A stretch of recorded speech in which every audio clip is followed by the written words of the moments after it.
Another horror movie from Indonesia ulit tayo.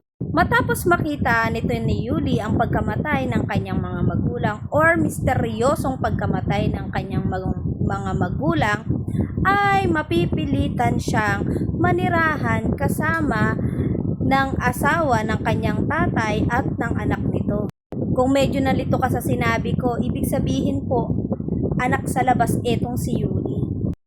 Habang lumalaki ito si Yuli, nagkaroon siya ng brand na anak sa labas, isinumpa ka, nagkaroon siya ng hinanakit sa mga taong nakapaligid sa kanya, especially dito sa mag-ina na asawa ng tatay niya at sa kanyang half-sister na si Laras.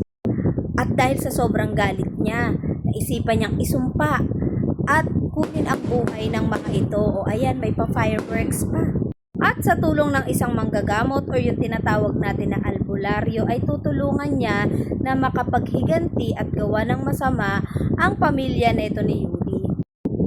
Sa mga oras na to ay wala ng buhay ang isa sa mga nagpapahirap dito kay Yuli. Iyon ay yung asawa ng tatay niya.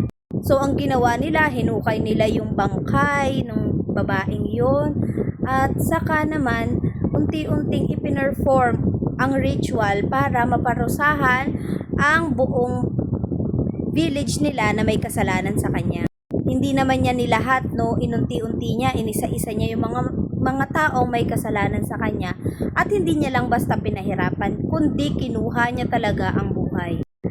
Pero kagaya nga ng ibang nangyayari, nagkaroon ng karma itong si Yuli. Kung saan kung anong nangyari doon sa mga ginawa niya sa mga taong naperwisyo niya ay ibinalik sa kanya. Karma.